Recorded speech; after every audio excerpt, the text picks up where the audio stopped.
अस्सलाम वालेकुम। धरती टीवी न्यूज़ सां गॾु मां आहियां फौज़िया एजाज़। नज़र विझंदासीं हिन वक़्त जी हेडलाइन।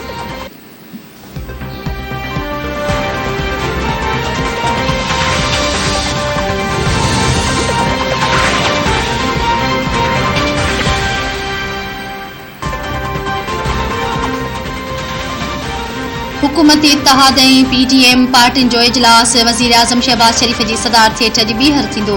PTI ख़िलाफ़ इलेक्शन कमीशन जे फ़ैसिले ऐं ईंदड़ जी हिकमती अमली ते सलाह मशवरा कया वेंदा। इमरान ख़ान जो नालो ECL में विझण, सुप्रीम कोर्ट में रेफरेंस दाख़िल करण बाबति क़ानूनी माहिरनि सां सलाह मशवरनि ते वीचारियो वेंदो। ज़रियनि मूजिबि वज़ीर आज़म हाउस में रिथियल अॼोके इजलास में इलेक्शन कमीशन जे फ़ैसिले बैदि आईंदे जी हिकमती अमली जोड़ी वेंदी।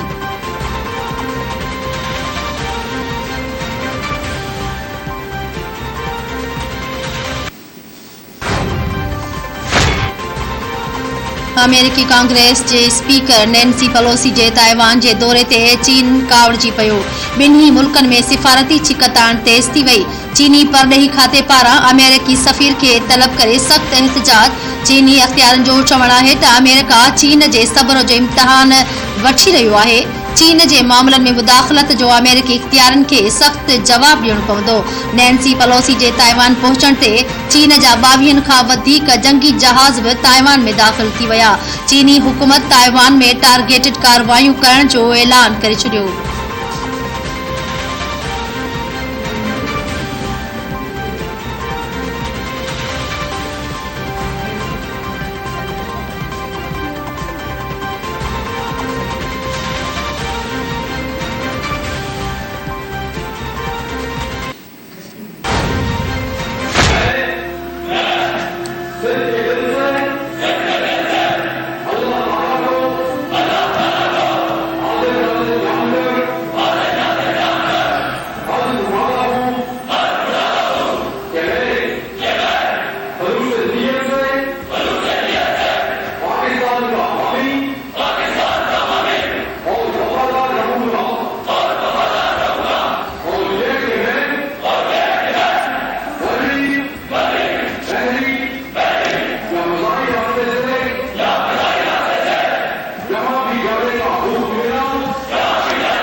नकद है सारा न कुछ बकाया के तेरी राहों में या खुदाया। बलोचिस्तान में बोर्ड मुतासिरन लाइ रिलीफ ऑपरेशन दौरान हेलीकॉप्टर हादसे में शहीद ऑफिसरनि जी जनाज़े निमाज़ मलीर गिरीज़न में अदा कई वई। जनाज़े निमाज़ बाद शहीदनि जा मढ़ आबाणनि इलाक़नि ॾांहुं उमाणिया विया। पूरी क़ौम पारां पाक फ़ौज जे जवाननि खे भेटा पेश।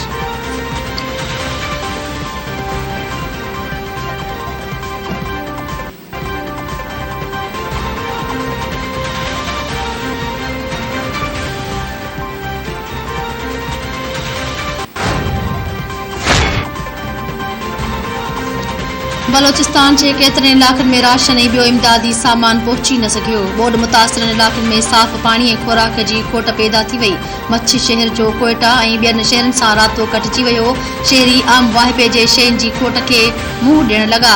नौशकी, चमन, तोबा, अचकज़ई, पशीन ऐं किलास अब्दुल्ला में बि माण्हू इमदादी सामान ऐं राशन खां महरूम थी विया।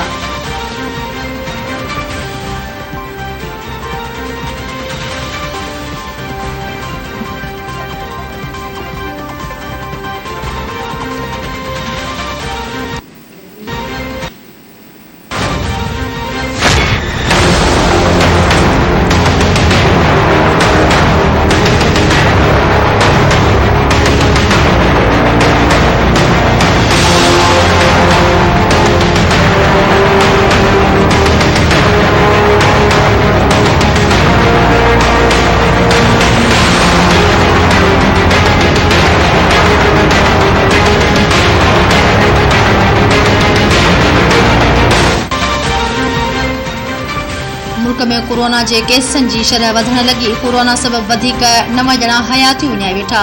सिहत जे क़ौमी इदारे NIH मूजिब गुज़िरियल 24 कलाकनि दौरान मुल्क में कोरोना जा 806 नवां केस साम्हूं आया आहिनि। मुल्क में कोरोना वायरस जे पखिड़ण जी शरह 3.85% जे रिकॉर्ड कई वई आहे। कोरोना में वरतल मरीज़नि मां 160 मरीज़नि जी हालत गिणतीअ जोगी आहे।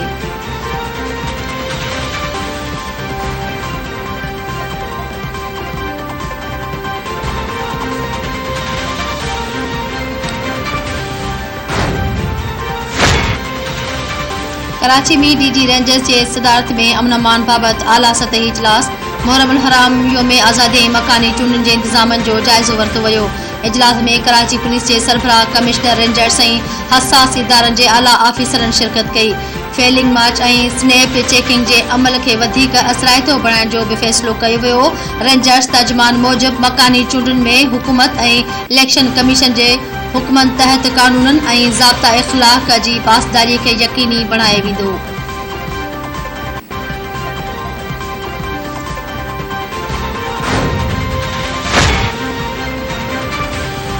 लाहौर खां दुबई वेंदड़ ख़ानगी एयरलाइन जे जहाज़ जे इंजण खे उॾाम दौरान बाहि लॻी वई। जहाज़ जे टेक ऑफ करण शर्ती बाहि जो अलार्म वॼण ते पायलट जहाज़ खे वापसि हवाई अॾे ते लाहे छॾियो।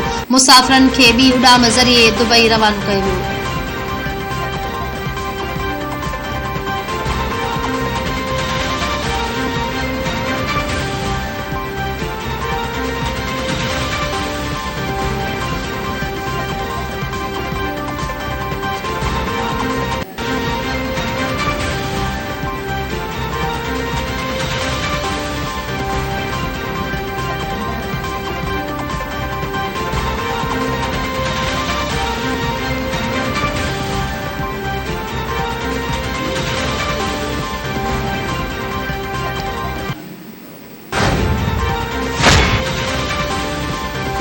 अमेरिका सऊदी ऐं गॾियल अरब रियासतनि खे मिसाइल डिफेंस सिस्टम विकिरो करण जी मंज़ूरी ॾेई छॾी। सऊदी अरब 3 अरब 5 करोड़, गॾियल अरब रियासतूं 2 अरब 25 करोड़ डॉलर्स जा मिसाइल डिफेंस सिस्टम ख़रीद कंदा।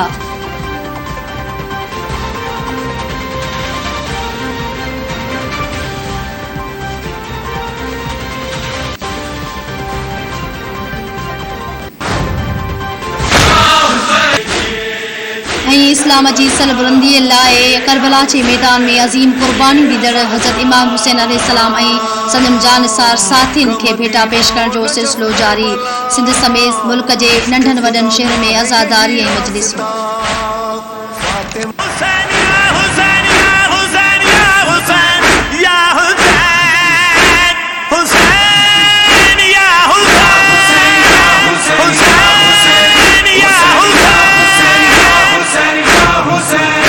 हर दिल जी सदा या हुसैन, हर दिल जी सदा या हुसैन, हर दिल जी सदा या हुसैन। घर लुटाए करे सिर्फ दा तो बचा लो आदीन खुदा। तुझे गम में शहे करबला, तुझे गम में शहे करबला। कंथा कुल अंबिया हुसैन या